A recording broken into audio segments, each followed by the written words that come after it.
Mi nombre es Joaquín Vargas. Tengo 68 años y estoy sentado en este cuarto de asilo donde mi supuesto hijo Ricardo me abandonó hace 3 semanas después de golpearme brutalmente. Aún me duelen las costillas cuando respiro profundo, pero el dolor físico no se compara con la traición que descubrí. El hombre que crié durante 4 décadas, al que entregué todo mi esfuerzo y cariño, no es mi hijo biológico. Ahora, mirando por la pequeña ventana de mi habitación en Los Jacarandas, me pregunto cómo no vi las señales antes. Pero antes de continuar con la historia, por favor, haz clic en el botón de me gusta, suscríbete al canal y comenta desde dónde estás viendo. Tu ayuda es muy importante. Todo comenzó una mañana de domingo. Me encontraba preparando el café como siempre lo hago, moliendo los granos que compro en el mercado de Coyoacán. Mis manos ya no son tan firmes, pero mantengo ciertas rutinas que me dan placer. El aroma del café recién hecho inundaba mi pequeña casa cuando escuché que alguien abría la puerta principal sin tocar. Solo podía ser Ricardo, el único con llave aparte de mí. «Papá, ¿dónde estás?» Su voz sonaba extraña, como cuando necesitaba dinero o tenía problemas. «En la cocina, hijo», respondí mientras servía una taza para mí y otra para él, como siempre hacía cuando me visitaba, aunque fuera cada vez menos frecuente. Ricardo entró a la cocina y me miró de una manera que me hizo sentir incómodo.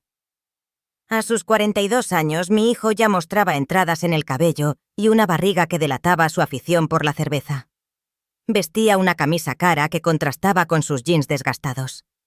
Sin saludarme apropiadamente, se sentó en la mesa y rechazó el café. «No vine a tomar café, papá. Vengo a hablar de algo serio». Dejé mi taza y me senté frente a él. «¿Qué pasa? ¿Problemas en el trabajo o con Valeria?» Su esposa, una mujer que apenas me dirigía la palabra en las pocas reuniones familiares que teníamos. «La casa, papá. Necesito que firmes unos papeles para venderla». Sentí como si me hubieran echado un balde de agua helada. «¿Vender mi casa? ¿De qué estás hablando?»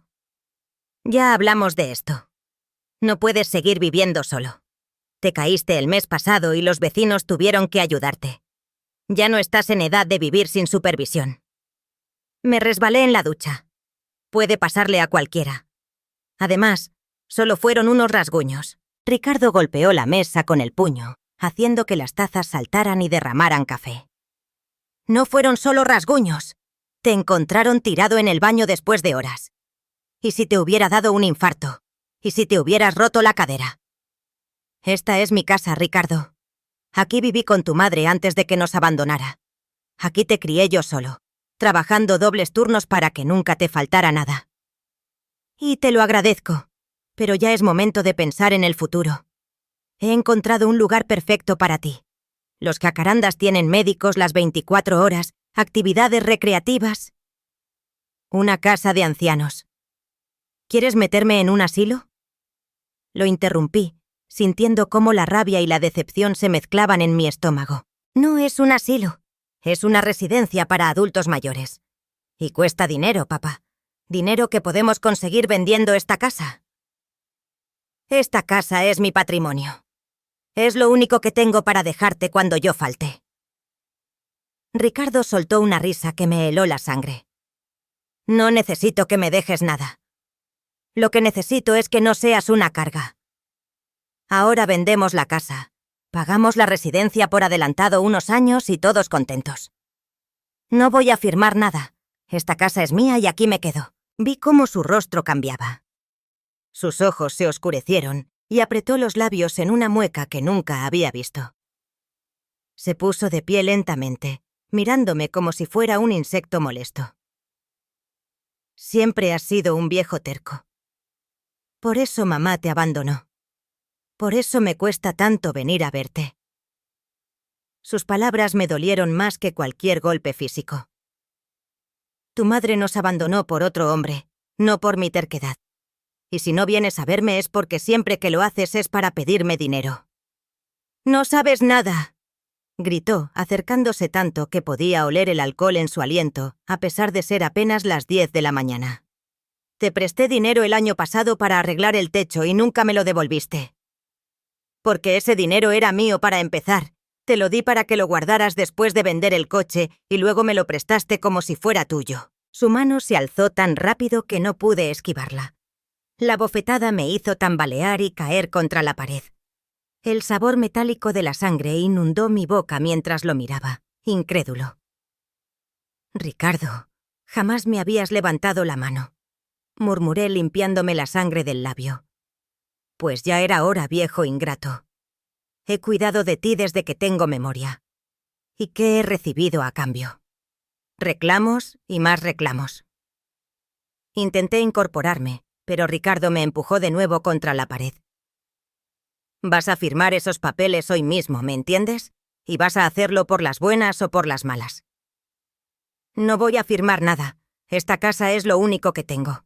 Lo que siguió es algo que aún me cuesta recordar sin que me tiemblen las manos. Ricardo, mi propio hijo, me golpeó como jamás pensé que alguien podría hacerlo. Puñetazos en el rostro, patadas cuando caí al suelo. Mientras me cubría la cabeza con los brazos, solo podía pensar en dónde había fallado como padre para criar a un monstruo así. «¡Firma los malditos papeles!», gritaba entre golpe y golpe. Cuando por fin se detuvo, yo estaba tendido en el suelo de mi cocina, jadeando, con sangre manchando las baldosas blancas que tanto me había costado mantener limpias. «Te doy hasta mañana para pensarlo», dijo, respirando agitadamente mientras se arreglaba la camisa. «Vuelvo con un notario y firmarás, o te juro que la próxima vez no me detendré». Salió de la casa dando un portazo que hizo temblar las paredes. Me quedé ahí tirado, sin fuerzas para levantarme, sintiendo cómo las lágrimas se mezclaban con la sangre. No era el dolor físico lo que me quebraba, sino la certeza de que había fallado completamente como padre. Esa noche, dolorido y aterrado, empaqué algunas pertenencias en una maleta pequeña. Fotografías antiguas, algunos documentos importantes. Mi reloj de bolsillo heredado de mi padre. Planeaba irme temprano antes de que Ricardo regresara para buscar refugio con algún viejo amigo, pero no tuve oportunidad. A las 6 de la mañana, cuando apenas me había vestido con dificultad debido a los moretones que cubrían mi cuerpo, escuché otra vez la puerta principal. Esta vez eran 3 pares de pisadas. Ricardo no venía solo. «Papá, sal de donde estés. Traje al doctor Montero para que te revise y al licenciado Fuentes para los papeles». Me encerré en el baño con el corazón latiendo tan fuerte que temía que me diera un infarto ahí mismo. «Déjame en paz, Ricardo. No voy a firmar nada». Escuché murmullos, luego pasos acercándose a la puerta del baño. «Señor Vargas», habló una voz desconocida. «Soy el doctor Montero. Su hijo está preocupado por su estado mental. Dice que ha tenido episodios violentos. Necesito examinarlo». «Eso es mentira. Él fue quien me golpeó ayer. Mírenle los nudillos». Más murmullos. Luego la voz del supuesto doctor. «Señor Vargas, si no abre la puerta, tendré que declararlo incapaz de tomar decisiones por sí mismo, debido a su comportamiento errático y paranoico. Su hijo tendrá que asumir la custodia legal». Entendí entonces el plan de Ricardo. Si no firmaba por voluntad propia, me declararían incapaz mentalmente, y él podría disponer de todo sin mi consentimiento. Estaba acorralado. Abrí la puerta lentamente. El hombre frente a mí, con bata blanca y estetoscopio colgando del cuello, abrió mucho los ojos al ver mi rostro magullado. «¿Qué le pasó en la cara?», preguntó genuinamente sorprendido. Antes de que pudiera responder, Ricardo intervino. «Te lo dije, doctor. Se cae constantemente. Ya no puede cuidar de sí mismo». «Esto no parece una caída», dijo el médico examinando mis heridas. «Parece una golpiza». «Me golpeó él», señalé a Ricardo. «Ayer porque me negué a firmar los papeles para vender mi casa». El médico miró a Ricardo con desconfianza, pero mi hijo ya tenía una respuesta preparada. «¿Lo ves? Delirios paranoides. La semana pasada dijo que los vecinos le robaban la comida del refrigerador. Necesita atención especializada». «Yo nunca dije eso», protesté, pero podía ver la duda en los ojos del médico. El tercer hombre, supuestamente un notario, se mantenía en silencio, observando la escena con evidente incomodidad. «Doctor», dijo finalmente, Yo no estoy seguro de querer participar en esto. Vine a certificar una firma voluntaria, no esto. Cobrará el doble, respondió Ricardo secamente, y el notario bajó la mirada, pero no se marchó. El médico me examinó superficialmente, haciendo preguntas básicas de orientación. Mi nombre, la fecha, el nombre del presidente. Respondí todo correctamente, para su evidente sorpresa. Su padre está perfectamente lúcido, señor Vargas, dijo finalmente. No veo motivo para declararlo incapaz. La expresión de Ricardo se endureció. Doctor, hablemos en privado. Mientras se alejaban por el pasillo, el notario me miró con una mezcla de lástima y vergüenza. Lo siento, señor, murmuró. No sabía. Aproveché ese momento para mostrarle los moretones en mis costillas. Mi hijo me hizo esto ayer. Por favor, ayúdeme. El hombre palideció y asintió, casi imperceptiblemente. Cuando Ricardo y el médico regresaron, la actitud del doctor había cambiado. Evitaba mirarme a los ojos. He reconsiderado la situación, dijo con voz monótona. El señor Vargas muestra signos de deterioro cognitivo leve y necesita supervisión constante. Recomiendo su internamiento en una residencia especializada. Miré al médico con incredulidad. ¿Cuánto le pagó mi hijo? Prepara tus cosas, papá, ordenó Ricardo, ignorando mi pregunta. Te llevamos ahora mismo a los jacarandas. El doctor vendrá con nosotros para supervisar tu ingreso. ¿Y los papeles de la casa?, preguntó el notario, visiblemente nervioso. Los firmaremos allá, trae el maletín. No tuve oportunidad de resistirme. Entre Ricardo y el médico me sacaron de mi propia casa, llevando solo la pequeña maleta que había preparado la noche anterior. Los vecinos observaban desde sus ventanas, pero nadie intervino.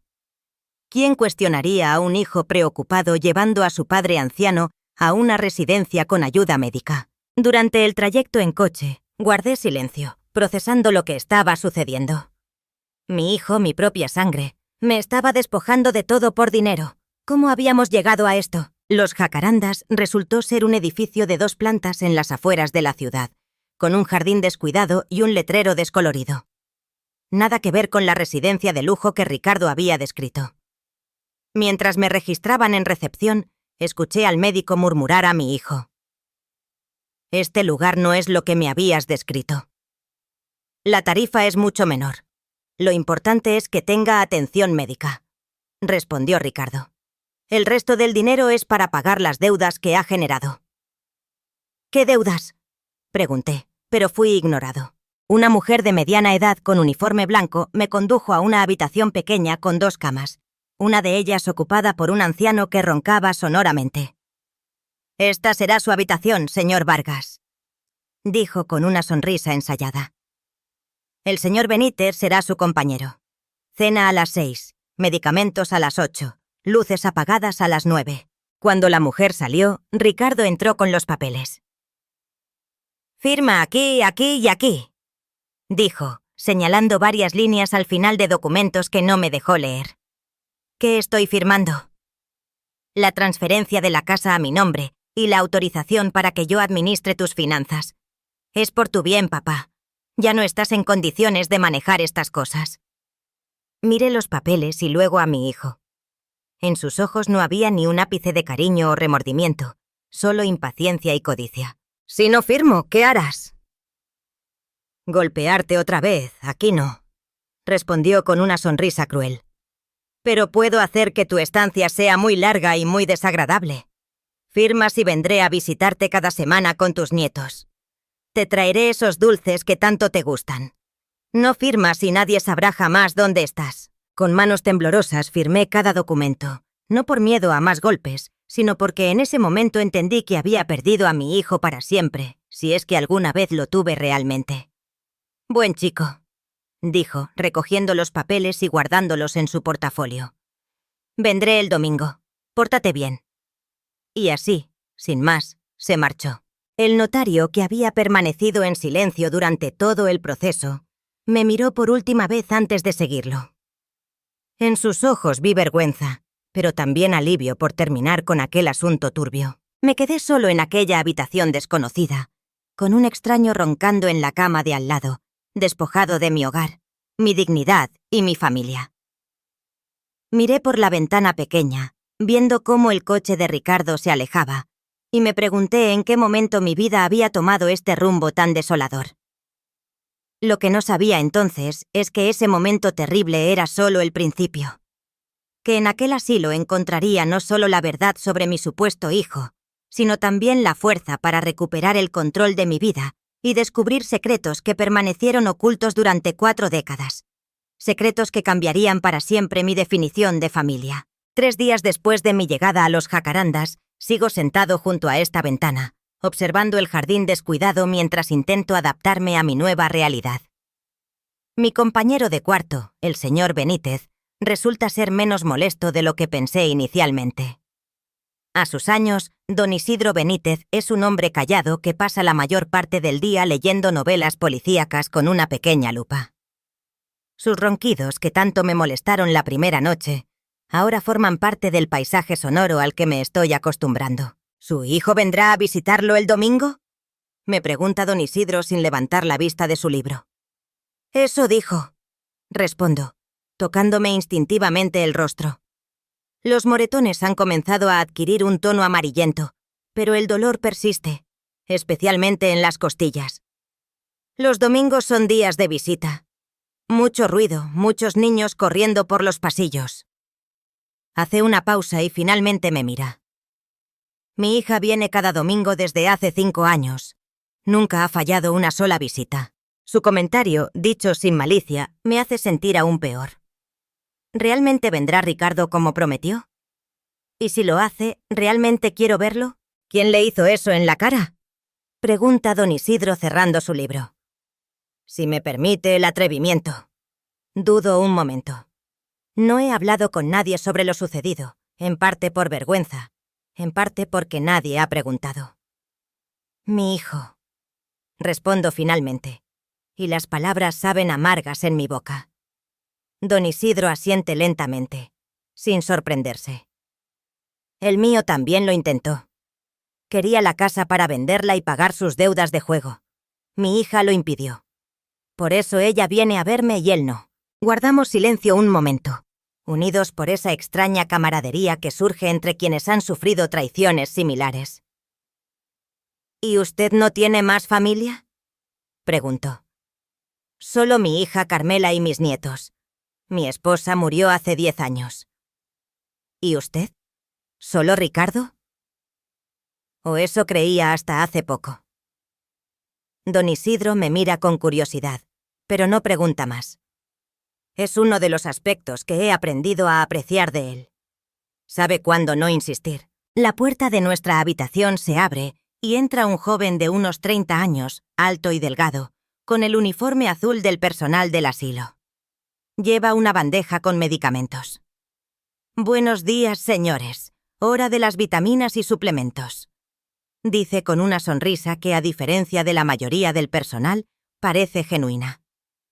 Buenos días, Miguel, responde don Isidro. ¿Cómo está tu madre? Mejor, don Isidro, gracias por preguntar. Ya le quitaron los puntos de la operación. Mientras el joven le entrega sus pastillas a don Isidro, me observa con atención. Señor Vargas, ¿cómo siguen esos golpes? ¿Le duele al respirar? Me sorprende su pregunta. Es la primera vez que alguien del personal muestra interés por mis heridas. Sí, un poco, admito. Pero estoy mejorando. Debería haberle visto un médico de verdad, ¿no? Ese charlatán que lo trajo, murmura entregándome un vasito con 2 pastillas. Estas son para el dolor y la inflamación. Las recetó el doctor Soto ayer, después de que revisara su historial de ingreso. ¿El doctor Soto? No recuerdo haber sido examinado por ningún doctor aquí. Miguel se inclina y baja la voz. No lo examinó personalmente. Revisó los papeles de su ingreso y notó inconsistencias. El diagnóstico de deterioro cognitivo no tiene fundamento médico. Siento que mi corazón se acelera. ¿Eso significa que puedo irme de aquí? La expresión de Miguel se torna grave. No es tan sencillo, señor Vargas. Su hijo tiene su custodia legal, según los documentos presentados. El doctor Soto está investigando la legitimidad de esos papeles, pero llevará tiempo. Ese médico Montero no hizo ninguna evaluación real. Me hizo un par de preguntas básicas y luego habló en privado con Ricardo. Después cambió completamente su actitud. Miguel asiente. El doctor Soto sospecha algo así. Por eso está revisando el caso con mucho cuidado. Mientras habla, Miguel cambia las sábanas de mi cama con movimientos eficientes. Al levantar mi almohada, ve la pequeña maleta que mantengo ahí escondida. Debería guardar sus pertenencias en el armario, señor Vargas. Prefiero tenerlas cerca. Respondo. No le digo que temo que alguien las registre o las robe si las dejo en el armario. Entiendo, dice, y veo en sus ojos que realmente comprende. Si quiere, puedo guardarlas en un lugar más seguro. Dudo un momento, pero algo en la sinceridad de este joven me hace confiar en él. Gracias, pero no son solo recuerdos, nada valioso. Miguel termina de ordenar la habitación y se dirige a la puerta. Antes de salir se detiene y me mira. Señor Vargas, no está solo aquí. Hay personas que se preocupan. Cuando la puerta se cierra tras él, don Isidro suelta una risita. Ese muchacho es un ángel. Trabaja aquí para pagar los tratamientos de su madre enferma. Pocos como él quedan en este mundo. El resto del día transcurre con la monótona rutina del asilo. Desayuno insípido en el comedor comunitario. Una hora de actividades recreativas que consiste mayormente en ver televisión en una sala común, almuerzo, siesta obligatoria y cena temprana. A las 9 de la noche, las luces principales se apagan, dejando solo una tenue iluminación en los pasillos. Mientras intento dormir escuchando los suaves ronquidos de don Isidro, no puedo evitar pensar en mi casa vacía, en las fotografías familiares en las paredes, en el pequeño jardín que cultivé durante años, todo perdido por la codicia de quien creí mi hijo. El domingo llega y, para mi sorpresa, Ricardo aparece tal como prometió. Viene solo, sin los nietos mencionados, y me visita durante exactamente 20 minutos. Su conversación es superficial, preguntándome por la comida, por mi habitación, por los otros residentes. No menciona los golpes que ya han comenzado a desvanecerse ni los documentos que me hizo firmar. La casa ya está en venta, comenta casualmente mientras mira su reloj. Hay un comprador interesado. Debería cerrarse el trato en unas semanas. Siento una punzada de dolor que nada tiene que ver con mis heridas físicas. ¿Y qué pasará con mis cosas? Tengo fotos, recuerdos. Los guardaré, no te preocupes. Responde, pero no me mira a los ojos. Sé que está mintiendo. Probablemente todo terminará en la basura o vendido en algún mercado de pulgas. ¿Y los papeles de la caja fuerte? Ahí guardo documentos importantes. Ricardo se tensa visiblemente. ¿Qué caja fuerte? La que está detrás del cuadro en mi habitación. Ahí guardo las escrituras originales, mi testamento, fotos antiguas. Es una mentira. No hay ninguna caja fuerte en mi casa, pero la reacción de Ricardo me confirma que está ansioso por asegurarse de tener todos los documentos legales. No sabía que tenías una caja fuerte. ¿Cuál es la combinación? No es de combinación, es de llave. La llave está en mi maleta. Sus ojos se iluminan con codicia. La trajiste aquí. Dámela. Yo me encargaré de recoger esos papeles. Mi maleta está guardada en el depósito del asilo. Miento nuevamente. Tendría que pedirla. Ricardo mira su reloj otra vez. No tengo tiempo ahora. Vendré mañana específicamente para eso. Pide que tengan tu maleta lista. Se levanta y, sin despedirse apropiadamente, sale de la sala de visitas. Lo observo alejarse y siento una mezcla de alivio por su partida y angustia por saber que volverá mañana, esperando una llave que no existe para una caja fuerte imaginaria. Esa noche no puedo dormir. La visita de Ricardo ha reabierto heridas que apenas comenzaban a sanar. Repaso mentalmente todo lo que guardé en mi pequeña maleta, preguntándome si hay algo ahí que pueda usar para defenderme, para recuperar algo de lo que me han quitado. A las 3 de la mañana, incapaz de conciliar el sueño, saco la maleta de su escondite bajo la cama y la abro silenciosamente para no despertar a don Isidro. La luz de la luna que se filtra por la ventana es suficiente para ver el contenido. Reviso los documentos que guardé. Mi acta de nacimiento, algunas facturas pagadas, fotos antiguas. Entre ellas una que me detiene en seco. Laura sosteniendo a Ricardo, recién nacido en el hospital. Nunca me había fijado en un detalle. La fecha en la esquina de la fotografía, febrero de 1983. Hago un cálculo rápido y algo no encaja. En febrero de 1983 yo estaba trabajando en Veracruz, en las plataformas petroleras. No regresé a Ciudad de México hasta abril de ese año. Con manos temblorosas busco entre los documentos mi antigua credencial de Pemex. Ahí está, confirmando mi estadía en Veracruz desde octubre de 1982 hasta abril de 1983. ¿Cómo podía haber estado presente en el nacimiento de mi hijo si me encontraba a cientos de kilómetros de distancia? Recuerdo vagamente que cuando regresé, Laura me presentó a nuestro hijo diciendo que había nacido prematuramente. Nunca cuestioné nada. Estaba tan feliz de tener un hijo que no me importaron los detalles. Además, en aquella época la comunicación era difícil desde las plataformas. Sabía que Laura estaba embarazada cuando me fui a Veracruz y simplemente asumí que todo había ocurrido como debía. Pero ahora, mirando estas fechas, una duda terrible se instala en mi mente.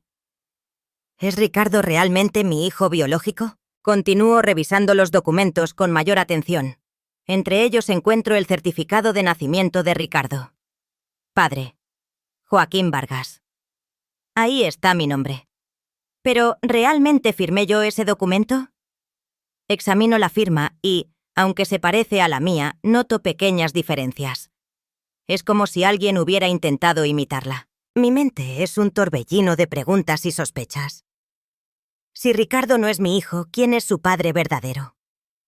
¿Lo supo Laura todo este tiempo? ¿Lo sabe Ricardo mismo? Mientras reorganizo los documentos para guardarlos, una hoja doblada cae de entre las páginas de mi vieja libreta de direcciones. Es una carta, fechada en mayo de 1983, poco después de mi regreso de Veracruz. Una carta que nunca llegué a leer. Querido Joaquín.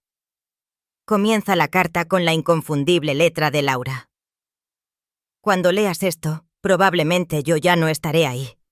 No puedo seguir viviendo con esta mentira. Ricardo no es tu hijo. Durante tu ausencia tuve una relación con Ramiro, tu primo. El bebé es suyo, pero él no quiere responsabilizarse. Te he hecho creer que es prematuro para que las fechas coincidan con tu regreso. Perdóname por esta traición, pero no tenía otra opción. Ramiro me ha abandonado y no puedo criar a este niño sola. Sé que lo amarás como si fuera tuyo. Algún día encontraré el valor para decirte la verdad en persona. La carta no está firmada y es evidente que nunca fue enviada. Probablemente Laura la escribió en un momento de culpa, pero no tuvo el valor de entregármela o enviarla. Las piezas encajan ahora. Laura me abandonó 5 años después, dejándome con un niño que no era mío. Mi primo Ramiro desapareció de nuestras vidas aproximadamente por la misma época, mudándose supuestamente a Estados Unidos. Nunca relacioné ambos hechos hasta este momento. Criando solo a Ricardo, trabajé el doble para darle todo. Lo amé como a un hijo propio porque creía que lo era. Y ahora, 40 años después, descubro que toda mi vida ha sido una mentira. Que el hombre que me golpeó, que me despojó de todo, ni siquiera lleva mi sangre. Las lágrimas caen silenciosas sobre los documentos mientras intento procesar esta revelación. ¿Cuántas otras mentiras hay en mi vida? ¿Quién más sabía la verdad? Un suave toque en mi hombro me sobresalta. Don Isidro está de pie junto a mi cama, mirándome con compasión. Perdón por entrometerme, don Joaquín, pero lo escuché sollozar. Está bien. Sin palabras, le extiendo la carta. Él saca sus anteojos del bolsillo de su pijama y la lee lentamente. «Ay, compadre», dice finalmente, devolviéndomela. «La vida nos guarda cada sorpresa. 40 años», murmuro. 40 años criando al hijo de otro hombre. Un hombre que ahora me ha quitado todo. Don Isidro se sienta en el borde de mi cama. ¿Qué piensa hacer? Es una buena pregunta. ¿Qué puede hacer un viejo de 68 años encerrado en un asilo sin dinero ni propiedades? No lo sé, admito. Ricardo vendrá mañana buscando una llave que no existe. Cuando descubra que le mentí... Tenemos que ganar tiempo, dice don Isidro, sorprendiéndome con su uso de tenemos. Y necesitamos ayuda. Ese muchacho Miguel parece de confianza. ¿Pero cómo? ¿Qué podría hacer él? Para empezar, podría ayudarnos a contactar a alguien externo. ¿No tiene usted algún amigo, algún pariente que pueda ayudarlo?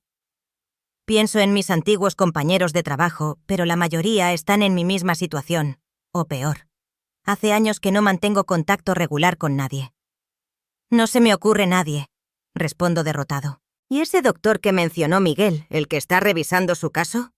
El doctor Soto podría ser una opción. Entonces está decidido. Mañana hablaremos con Miguel para que nos ayude a contactar al doctor. Mientras tanto, hay que hacer tiempo con su hijo. ¿Cómo? Don Isidro sonríe, mostrando una astucia que me sorprende. Dígale que olvidó dónde escondió la llave, que con la impresión del traslado se le confundieron los recuerdos. Hágale creer que está más desorientado de lo que realmente está. Que piense que tiene razón sobre su estado mental. La idea me resulta ingeniosa. Fingir confusión para ganar tiempo podría funcionar. Ahora guarde esos papeles y descanse un poco. Mañana será un día difícil. Don Isidro regresa a su cama y pronto vuelve a roncar suavemente. Yo guardo cuidadosamente los documentos, especialmente la carta de Laura, en el fondo de mi maleta y la vuelvo a esconder bajo la cama. Me recuesto mirando el techo en la penumbra. A pesar de la terrible revelación, siento una extraña calma. Al menos ahora entiendo por qué Ricardo siempre fue tan diferente a mí, tan distante emocionalmente. No compartimos la misma sangre. No es realmente mi hijo. Pero esto abre otras preguntas inquietantes. Si Ricardo no es mi hijo, ¿tengo un hijo verdadero en algún lugar? ¿Tuvo Laura otros secretos que nunca descubrí? Y lo más perturbador, ¿sabe Ricardo la verdad sobre su origen? Con estas preguntas dando vueltas en mi mente, me quedo dormido justo cuando los primeros rayos del sol comienzan a filtrarse por la ventana. Mañana será otro día, y por primera vez desde mi llegada al asilo, tengo un propósito, un plan, y algo que ningún documento legal puede quitarme. La verdad. Sentado en esta silla junto a la ventana, observo la lluvia caer sobre el jardín del asilo. Han pasado 5 días desde que descubrí la carta de Laura. 5 días desde que mi mundo se derrumbó por segunda vez. La visita de Ricardo al día siguiente transcurrió exactamente como don Isidro sugirió. Fingí confusión sobre la ubicación de la llave.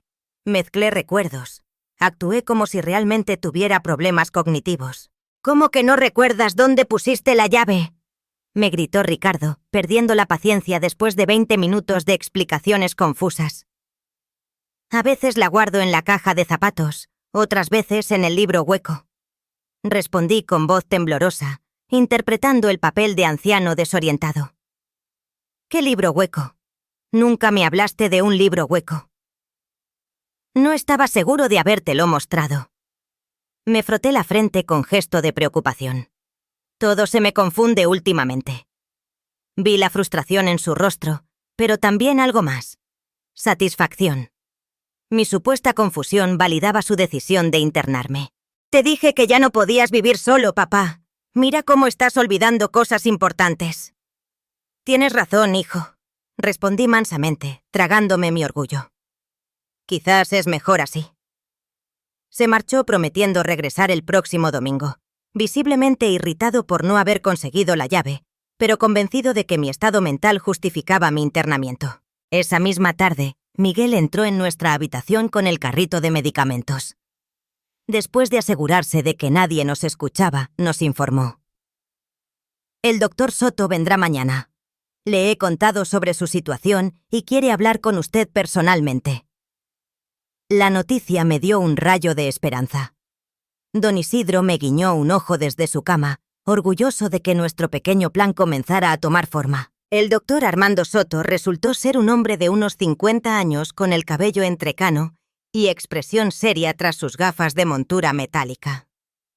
Me examinó en la enfermería del asilo, lejos de oídos indiscretos.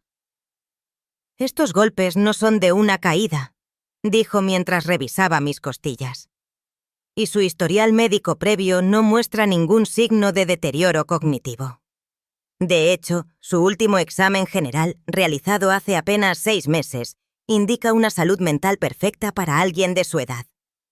«Mi hijo pagó al doctor Montero para que mintiera», expliqué. «Quería mi casa y sabía que yo no se la daría voluntariamente».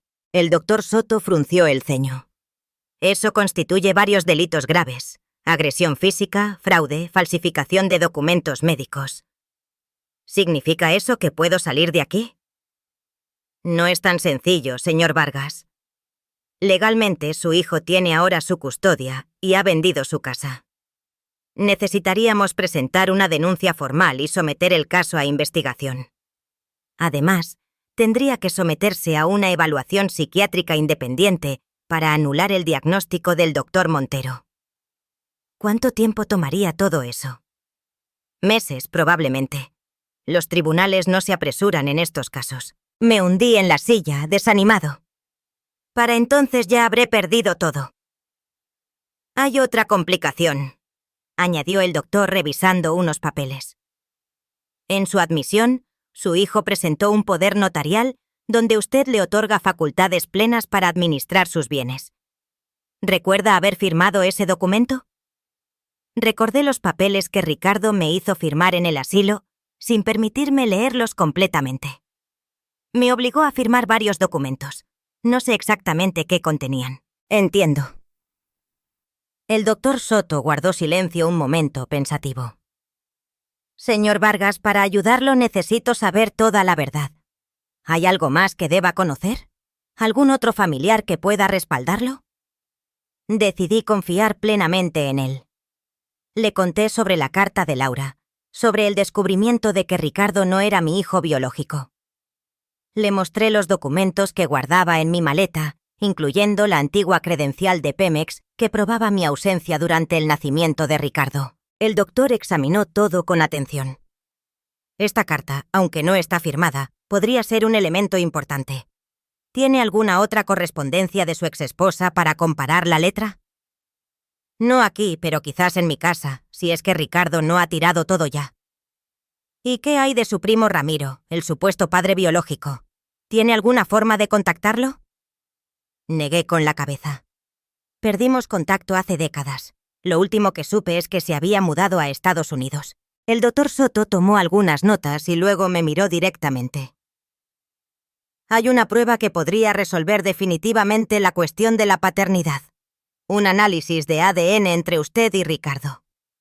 ¿Cree que él accedería a eso?» «Probablemente no voluntariamente, pero si iniciamos un proceso legal, podríamos solicitar la prueba como parte de la investigación». Mientras discutíamos las opciones, Miguel entró apresuradamente en la enfermería. «Doctor, perdone la interrupción, pero hay una asistente social preguntando por el señor Vargas.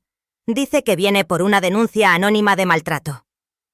El doctor Soto y yo intercambiamos miradas sorprendidas. ¿Quién habría presentado tal denuncia? «Hágala pasar», indicó el doctor. Momentos después, una mujer de unos 40 años con un traje formal y un maletín entró en la habitación. Se presentó como la licenciada Elena Ríos, asistente social del Departamento de Protección al Adulto Mayor.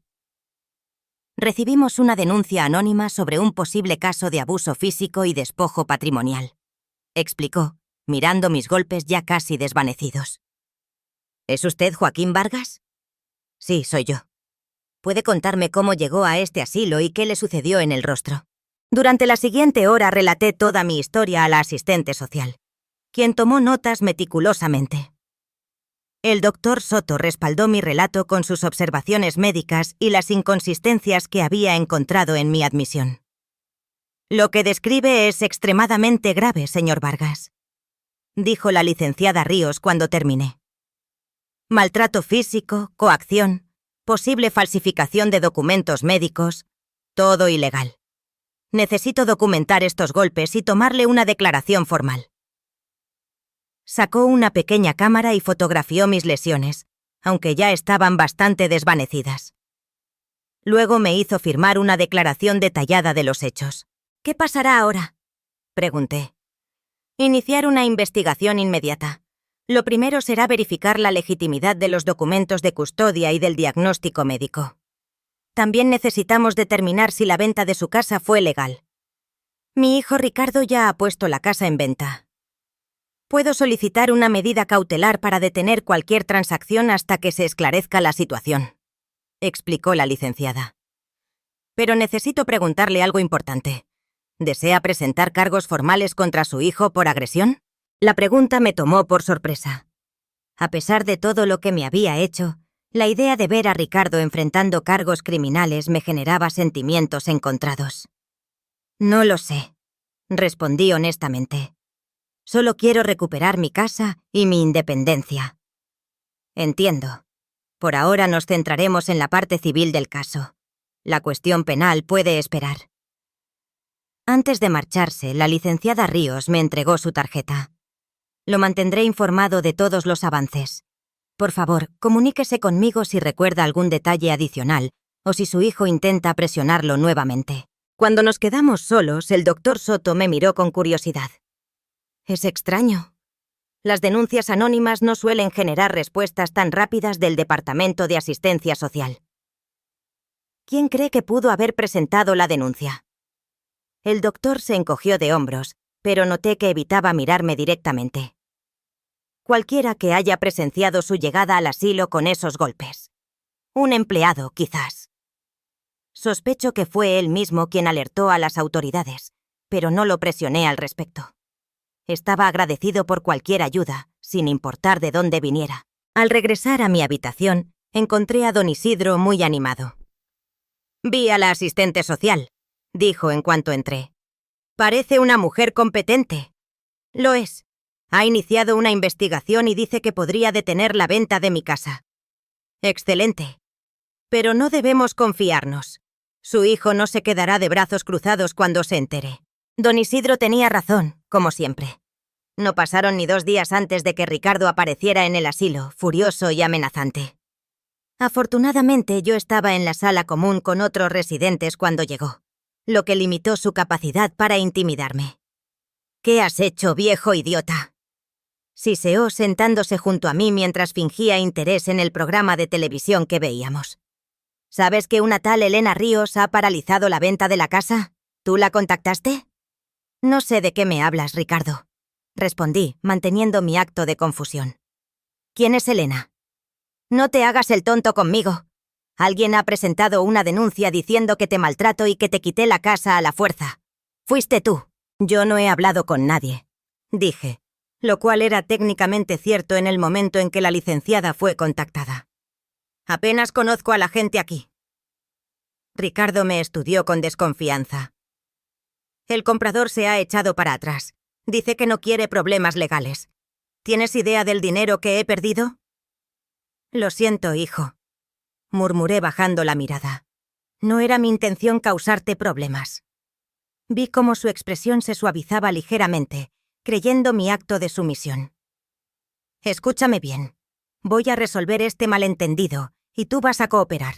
Cuando venga esa asistente social a hablar contigo, le dirás que todo fue un accidente, que te caíste solo y que me diste la casa voluntariamente porque ya no podías mantenerla».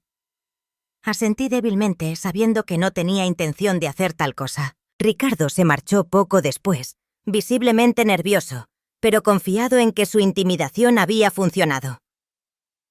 Esa misma tarde, Miguel me trajo una noticia sorprendente. «Señor Vargas, hay una llamada telefónica para usted en la oficina. Es la licenciada Ríos». En la pequeña oficina administrativa tomé el teléfono con cierta ansiedad. «Hola, señor Vargas. Tengo información importante», dijo la licenciada sin preámbulos. «Hemos verificado el certificado médico que presentó su hijo. El doctor Montero ni siquiera está registrado en el colegio médico con esa especialidad. Es un fraude». Un peso enorme se levantó de mis hombros. «¿Entonces puedo salir de aquí?». Aún no. Necesitamos una orden judicial para anular la custodia legal. Pero estamos avanzando rápidamente.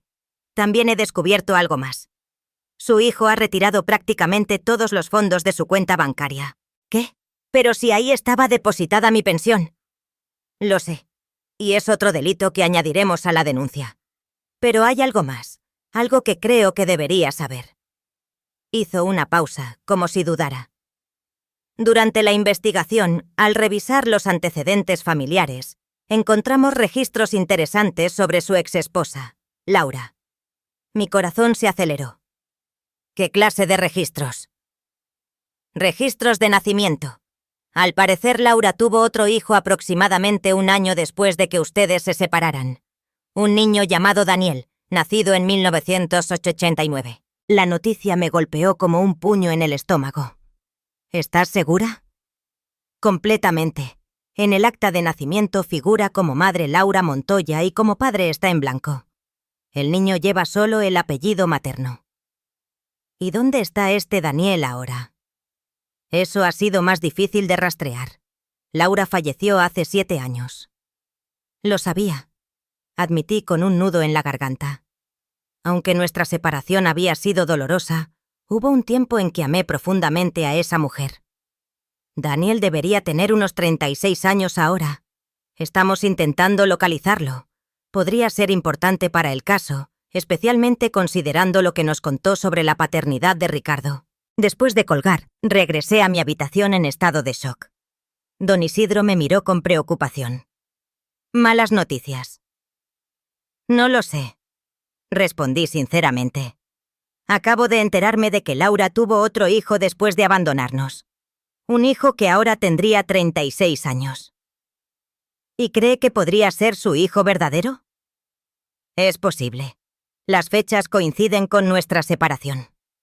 Quizás quedó embarazada justo antes de irse o poco después, y no me dijo nada.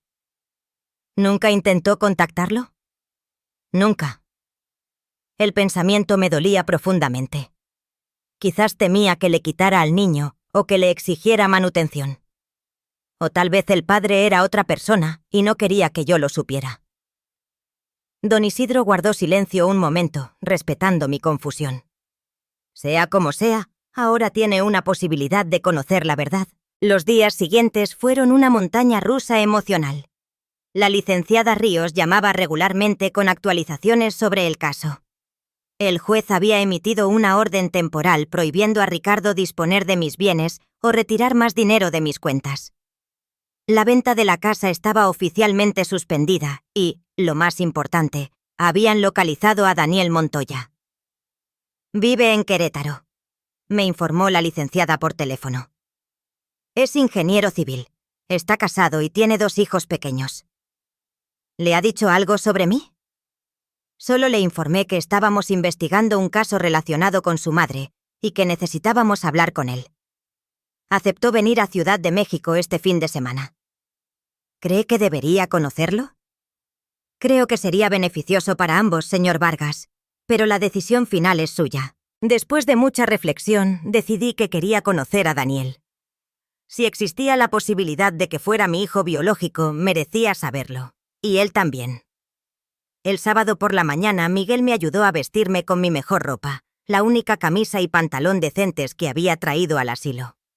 Estaba nervioso como un adolescente antes de una primera cita. «Se ve bien, don Joaquín», me aseguró Miguel ajustándome el cuello de la camisa. «Tranquilo, todo saldrá bien». Don Isidro me dio una palmada de ánimo antes de salir. «Recuerde, pase lo que pase, usted sigue siendo usted mismo». La reunión se realizaría en una pequeña sala privada del asilo, normalmente reservada para ocasiones especiales. La licenciada Ríos ya estaba allí cuando llegué, revisando unos documentos. «Señor Vargas, ¿está listo?» No lo estaba, pero asentí de todos modos. Él sabe quién soy yo, por qué estamos reuniéndonos. Le he explicado la situación básica, que usted fue el esposo de su madre y que hay circunstancias que sugieren que podría ser su padre biológico. Está bastante impactado, como puede imaginar, pero accedió a la reunión y a realizarse una prueba de ADN si usted también está dispuesto. Antes de que pudiera responder, la puerta se abrió, y ahí, de pie en el umbral, estaba un hombre que me dejó sin aliento. Era como mirarme a mí mismo 30 años atrás.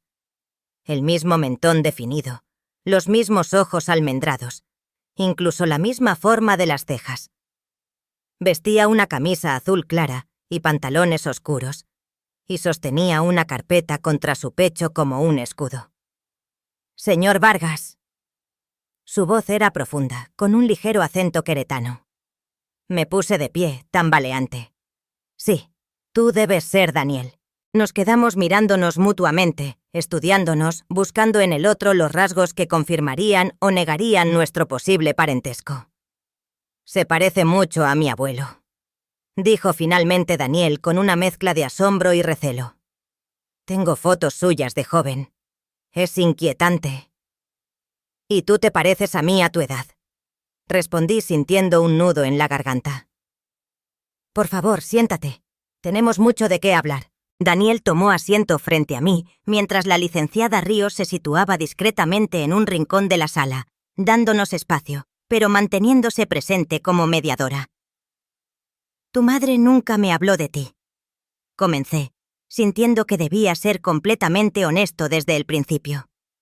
«Me enteré de tu existencia hace apenas unos días». «Ella tampoco me habló mucho de ti», respondió Daniel. «Solo me dijo que su primer esposo era un buen hombre, pero que no habían podido seguir juntos. Nunca mencionó la posibilidad de que fueras mi padre». «¿Quién creías que era tu padre entonces?» Daniel se encogió de hombros. «Un hombre con el que salió brevemente después de separarse de ti. Eso es lo que siempre me dijo, que no había querido responsabilizarse y que por eso solo llevaba su apellido». «Entiendo». Respiré profundamente. «Daniel, no sé si soy tu padre biológico, pero hay buenas razones para creerlo y me gustaría averiguarlo. ¿Tú estarías de acuerdo con una prueba de ADN?» Daniel asintió lentamente. «Por eso he venido. Necesito saber la verdad». Mientras la licenciada Ríos explicaba el procedimiento para la prueba de ADN, yo no podía dejar de mirar a Daniel, buscando en cada gesto, en cada expresión, un reflejo de mí mismo. Ya fuera mi hijo o no, este encuentro había cambiado algo fundamental en mí. Por primera vez desde mi llegada al asilo, sentía esperanza. El futuro, que hace apenas unas semanas parecía un camino oscuro hacia la soledad y el abandono, ahora se abría ante mí con posibilidades que nunca había imaginado. Si Daniel resultaba ser mi hijo, tendría una segunda oportunidad de ser padre. Y si no lo era, al menos habría enfrentado la verdad con dignidad. Mientras tanto, la investigación contra Ricardo avanzaba, y pronto tendría que enfrentar las consecuencias de sus acciones. La justicia, lenta pero segura, comenzaba a moverse a mi favor. Han pasado 2 semanas desde mi encuentro con Daniel y estoy sentado nuevamente junto a la ventana de mi habitación en el asilo, contemplando cómo las nubes cruzan el cielo. A mi lado, sobre la mesita, descansa un sobre cerrado que contiene los resultados de la prueba de ADN. Llegó esta mañana, pero aún no he encontrado el valor para abrirlo. Don Isidro me ha dejado solo, entendiendo que necesito este momento de intimidad. Pienso en todo lo ocurrido desde aquel domingo cuando Ricardo me golpeó en mi propia cocina. Cómo en apenas un mes mi vida ha dado giros que jamás imaginé. La pérdida de mi hogar, el descubrimiento de que Ricardo no era mi hijo y ahora, la posibilidad de tener un hijo verdadero, uno que lleva mi sangre. Daniel y yo conversamos durante horas aquel día en la sala privada del asilo. Me habló de su vida en Querétaro, de su esposa Sofía, profesora de primaria, y de sus 2 hijos, Mateo de 7 años y Ana de 5. Me mostró fotografías de ellos en su teléfono. «Tienen mis ojos», pensé, aunque no me atreví a decirlo en voz alta. Me contó que Laura nunca se volvió a casar, aunque tuvo algunas relaciones breves, que trabajó como secretaria en un bufete de abogados, hasta que una enfermedad renal la debilitó gradualmente. Murió en 2018, acompañada por Daniel, sin revelarle jamás la verdad sobre su padre. «¿Nunca preguntaste por él?», le pregunté mientras la licenciada Ríos nos servía café. «Claro que sí, constantemente cuando era niño», respondió removiendo el café sin probarlo. «Mamá siempre decía lo mismo. que había sido un romance breve, que él no quiso responsabilizarse, que éramos mejor estando solos. Con el tiempo dejé de preguntar. ¿Y nunca sospechaste que podría ser yo? Después de todo, ella había estado casada conmigo. Daniel negó con la cabeza. Mamá siempre fue muy clara en que se había separado de ti antes de conocer a mi padre, y mencionó que tú ya tenías un hijo, Ricardo. Todo parecía tener sentido. Mentiras y más mentiras.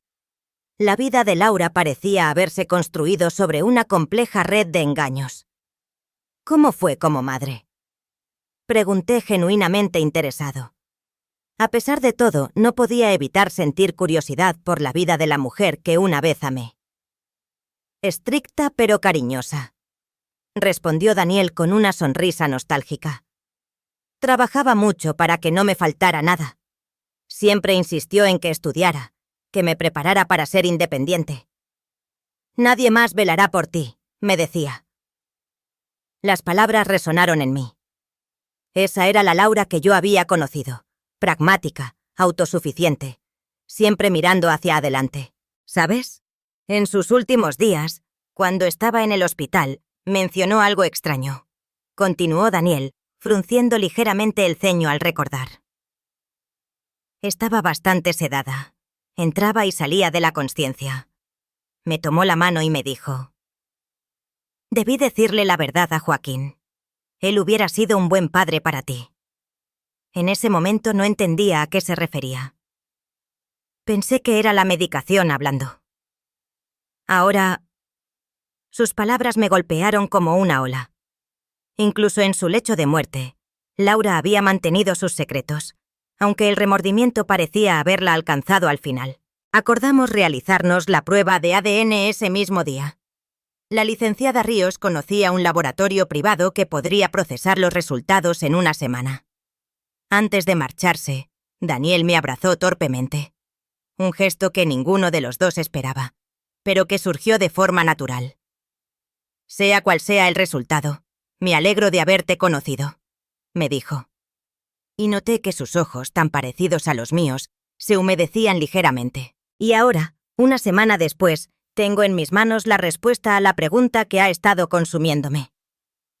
Con dedos temblorosos abro el sobre y despliego el documento. Los términos médicos y porcentajes me confunden al principio, pero al final del informe, en letras grandes, está la conclusión. Probabilidad de paternidad, 99.9%. Resultado, positivo. Las lágrimas nublan mi vista mientras asimilo la información. Tengo un hijo verdadero. Y nietos. Una familia que nunca supe que existía. Tomo el teléfono de la habitación y marco el número de Daniel con manos temblorosas. Contesta al segundo tono. «Papá». Su voz suena emocionada y la palabra papá me provoca un nudo en la garganta. Él también ha recibido los resultados. «Sí, hijo», respondo, saboreando la palabra que ahora puedo usar con absoluta certeza. «Acabo de ver los resultados». «Yo también. No sé qué decir.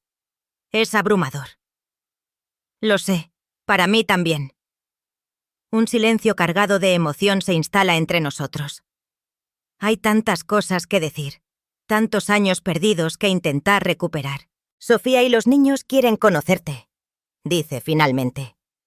«Estábamos pensando, si te parece bien, en venir este fin de semana, los 4.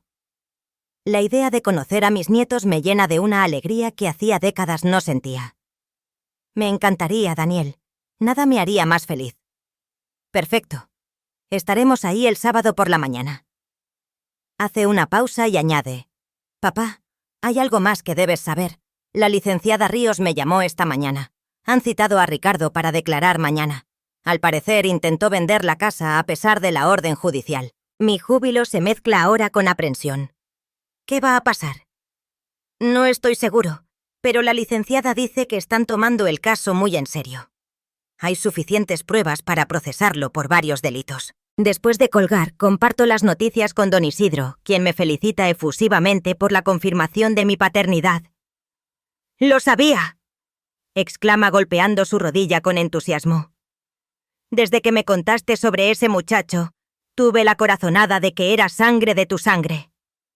Y ahora tendré que enfrentar a Ricardo, añado con menos entusiasmo. Era inevitable, compadre. No se puede construir una nueva vida sin cerrar las heridas del pasado. Don Isidro, con su sabiduría de siempre, tiene razón, pero la idea de enfrentar a Ricardo me genera sentimientos encontrados. A pesar de todo lo que me ha hecho, a pesar de saber que no es mi hijo biológico, lo crié durante 4 décadas creyendo que lo era. No puedo simplemente borrar esos años, esos recuerdos. Esa noche duermo poco, agitado por sueños donde Ricardo y Daniel se confrontan, donde Laura me observa desde las sombras, donde mi casa se desvanece como niebla entre mis dedos. A la mañana siguiente, Miguel entra en nuestra habitación más temprano de lo habitual. Don Joaquín tiene visitas en la sala principal. La licenciada Ríos y su hijo Ricardo. Mi corazón se acelera. No esperaba que Ricardo viniera al asilo, y menos acompañado por la asistente social. Parece bastante alterado, añade Miguel en voz baja. Quizás quiera que lo acompañe. Gracias, muchacho, apreciaría eso. Con Miguel a mi lado, me dirijo a la sala principal. Allí, Ricardo camina nerviosamente de un lado a otro, mientras la licenciada Ríos, sentada en un sillón, lo observa con expresión severa. ¡Tú!, exclama Ricardo al verme, señalándome acusadoramente. ¿Cómo pudiste hacerme esto? ¡Soy tu hijo! Buenos días, señor Vargas, interviene la licenciada Ríos levantándose. Su hijo ha sido informado de las acusaciones en su contra y de la investigación en curso. Quería hablar con usted antes de su comparecencia ante el juez esta tarde. ¿Comparecencia? ¿De qué demonios estás hablando? Ricardo se dirige a mí, ignorando a la licenciada. ¿Vas a permitir que me acusen de algo que no hice? Diles la verdad. Diles que me diste la casa voluntariamente. Señor Vargas, continúa la licenciada imperturbable. Además de la venta ilegal de la propiedad, su hijo enfrenta cargos por agresión física, fraude, falsificación de documentos médicos y apropiación indebida de fondos. La Fiscalía ha reunido suficientes pruebas, incluyendo el testimonio del notario que presenció la firma forzada de los documentos. ¿El notario habló? La sorpresa en la voz de Ricardo confirma la veracidad de las acusaciones. Confesó todo, responde la licenciada. ¿Cómo usted lo contrató para certificar documentos sabiendo que su padre estaba siendo coaccionado? Ricardo palidece visiblemente. Se deja caer en un sillón, derrotado. Esto es ridículo. Yo solo quería proteger a mi padre. Él ya no podía cuidarse. ¿Solo protegerme? Encuentro mi voz, finalmente. ¿Llamas protección a golpearme hasta dejarme inconsciente? ¿A forzarme a firmar papeles que ni siquiera me dejaste leer? ¿A abandonarme en este lugar después de quedarte con todo lo que tenía? Estaba desesperado, papá, dice, y por primera vez noto vulnerabilidad en su voz. Tengo deudas, muchas deudas. Valeria me dejó, se llevó a los niños. Dijo que no regresaría hasta que arreglara nuestra situación financiera. ¿Y por eso decidiste robarme a mí, a la persona que te crió, que sacrificó todo por ti? ¿No lo entiendes? No tenía otra opción. Siempre hay opciones, Ricardo. Podrías haberme pedido ayuda, honestamente. Habría hecho lo que fuera por ti, como siempre lo hice. Un silencio incómodo llena la sala. La licenciada Ríos nos observa atentamente sin intervenir. Hay algo más que debes saber. Digo finalmente, decidiendo que es momento de revelar toda la verdad. Algo que descubrí recientemente. Le cuento sobre la carta de Laura, sobre las fechas que no coincidían, sobre la prueba de ADN que acababa de confirmar que no somos padre e hijo biológicos. Ricardo me escucha con una mezcla de incredulidad y horror. No es posible. Estás inventando esto para justificar lo que me están haciendo. Tu madre te concibió durante mi ausencia, cuando trabajaba en las plataformas petroleras. El padre biológico fue mi primo Ramiro. Ella lo confesó en una carta que nunca me entregó. ¡Mientes!, grita Ricardo poniéndose de pie. Mi madre jamás haría algo así. También descubrí que tengo un hijo biológico, Daniel. Nació después de que tu madre nos abandonara. Ella nunca me lo dijo. Ricardo me mira como si hubiera enloquecido. ¿Un hijo? ¿Otro hijo? Esto es absurdo. Es la verdad. La prueba de ADN lo confirma. Daniel es mi hijo biológico. ¿Y qué esperas que haga con esta información?, pregunta con voz temblorosa. ¿Que simplemente acepte que toda mi vida ha sido una mentira? ¿Que el hombre que creí mi padre tiene ahora un hijo verdadero? Espero que entiendas que, a pesar de todo, yo te crié como mi hijo.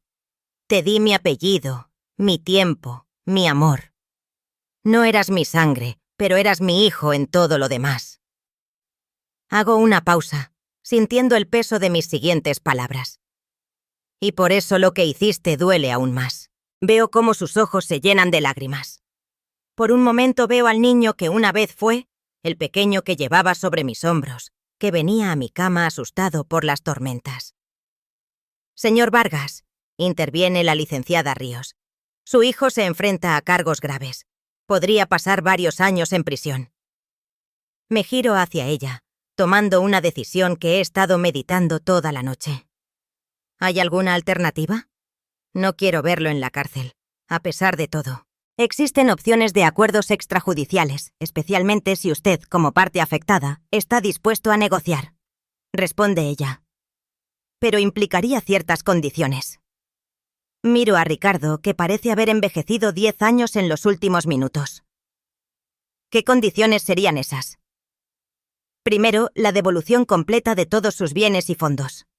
Segundo, una orden de alejamiento que le impediría contactarlo sin supervisión. Tercero, servicio comunitario y terapia psicológica obligatoria. Y cuarto, probablemente alguna forma de libertad condicional. ¿Y evitaría la prisión? Probablemente, dada su falta de antecedentes penales y si usted intercede en su favor. Me tomo un momento para considerar mis opciones. La parte de mí que sufrió la traición, los golpes y el abandono quiere ver a Ricardo pagar por sus acciones. Pero otra parte, quizás la que aún recuerda al niño que crié, no puede soportar la idea de ser responsable de enviarlo a prisión. Estoy dispuesto a aceptar un acuerdo. Digo finalmente, con una condición adicional, que Ricardo reconozca públicamente lo que hizo y se disculpe, no solo conmigo, sino con todas las personas que involucró en esta situación. Ricardo me mira, sorprendido por mi clemencia. ¿Por qué harías eso por mí, después de todo lo que te hice? Porque a pesar de todo fuiste mi hijo durante 40 años, y porque quiero cerrar este capítulo de mi vida en paz, no con más dolor. La licenciada Ríos asiente, tomando notas. Hablaré con el fiscal para proponerle estos términos, pero no puedo garantizar que los acepte. Yo no sé qué decir, murmura Ricardo con la mirada fija en el suelo. No digas nada ahora, respondo. Piensa en lo que has hecho, en las consecuencias de tus acciones. Y cuando estés listo para hablar son honestidad. Entonces hablaremos. Ricardo se marcha poco después, escoltado por la licenciada. Lo veo alejarse por el pasillo del asilo, con los hombros caídos, la imagen misma de la derrota. No siento satisfacción, solo una profunda tristeza por todo lo perdido, por los años de engaños, por las heridas que quizás nunca sanen completamente. Los días siguientes son una vorágine de trámites legales, declaraciones y reuniones. El fiscal acepta mi propuesta de acuerdo con algunas modificaciones menores. Ricardo evitará la prisión, pero tendrá que cumplir 300 horas de servicio comunitario, asistir a terapia semanal durante al menos un año y mantenerse alejado de mí, salvo en visitas supervisadas. Mi casa me es devuelta, aunque Ricardo ya había vendido algunos muebles y objetos de valor. Mis cuentas bancarias son desbloqueadas, aunque con un saldo significativamente menor del que tenían. Las autoridades me aseguran que intentarán recuperar todo lo posible, pero sé que algunas cosas se han perdido para siempre. El sábado llega, y con él la visita prometida de Daniel y su familia. Desde temprano estoy nervioso, preparándome con especial cuidado. Miguel me ayuda a afeitarme, y don Isidro me presta una corbata para la ocasión. Está muy elegante, don Joaquín, me dice Miguel mientras me ajusta el cuello de la camisa. Parece 10 años más joven. O 15, añade don Isidro con una sonrisa. Nada rejuvenece más que la alegría. Cuando Daniel llega con Sofía y los niños, estoy esperándolos en el jardín del asilo. Ver a mi hijo verdadero, acercarse con su familia es una emoción que jamás pensé experimentar a mis 68 años. Sofía es una mujer menuda de sonrisa fácil y gestos delicados. Me abraza como si me conociera de toda la vida. Es un placer conocerlo al fin, señor Vargas. Daniel no ha dejado de hablar de usted toda la semana. Los niños, inicialmente tímidos, pronto se acercan con curiosidad. Mateo, el mayor, tiene mis mismos ojos, mientras que Ana ha heredado mi sonrisa. ¿Tú eres nuestro abuelo nuevo?, pregunta Mateo con la franqueza propia de los niños. Sí, eso parece, respondo, intentando que no se note la emoción en mi voz. ¿Y por qué no te conocimos antes?, insiste el niño. Es una historia complicada, intervengo, no sabiendo exactamente cómo explicar nuestra situación a un niño de 7 años. A veces las familias se separan y luego se encuentran, explica Sofía con naturalidad. Lo importante es que ahora estamos todos juntos, ¿verdad? Pasamos el día en el jardín del asilo, conversando, conociéndonos, construyendo los cimientos de una relación que debería haber comenzado hace décadas. Daniel me cuenta sus planes de mudarse a Ciudad de México, donde le han ofrecido un trabajo en una importante constructora. Estaríamos más cerca, dice mientras observamos a los niños jugar en el césped. Podría visitarte con frecuencia. O mejor aún... ¿Mejor aún qué?, pregunto, intuyendo lo que viene. Sofía y yo hemos estado hablando. Cuando recuperes tu casa, quizás podrías considerar venir a vivir con nosotros. O nosotros contigo, si prefieres mantener tu independencia. La oferta me toma por sorpresa, aunque es algo que he estado deseando secretamente desde que confirmamos nuestro parentesco. ¿Estás seguro? No quiero ser una carga para ustedes. ¿Una carga? Papá, eres mi padre, el abuelo de mis hijos. La familia se cuida mutuamente. Familia. La palabra resuena en mí con una fuerza renovada. Durante años creí que mi familia se reducía a Ricardo, un hijo que resultó no ser mío y que terminó traicionándome. Y ahora de repente tengo un hijo, una nuera y 2 nietos. Una familia verdadera. Me encantaría, respondo finalmente sin poder contener la emoción. Nada me haría más feliz. Mientras veo a Ana correr hacia mí con una flor recién arrancada del jardín, pienso en los extraños giros del destino.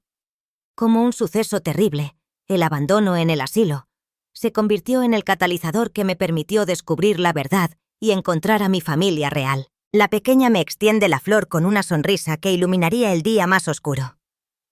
Para ti, abuelito, dice. Y el mundo entero parece detenerse en ese momento perfecto. La tomo en mis brazos, sintiendo cómo las heridas del pasado comienzan a sanar. El camino no será fácil. Aún hay asuntos pendientes con Ricardo, cicatrices emocionales que tardarán en desaparecer y una nueva relación familiar que construir desde cero.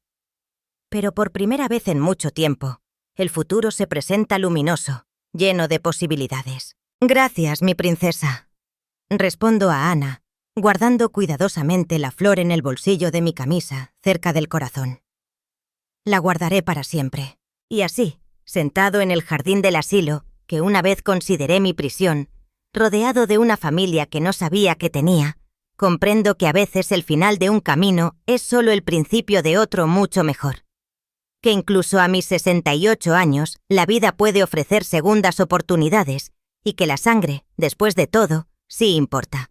Pero no de la manera que siempre creí. Si mi historia te impactó, suscríbete ahora para conocer casos reales como el mío cada semana. No olvides activar las notificaciones para nunca perderte los nuevos testimonios que cambiarán tu forma de ver la vida.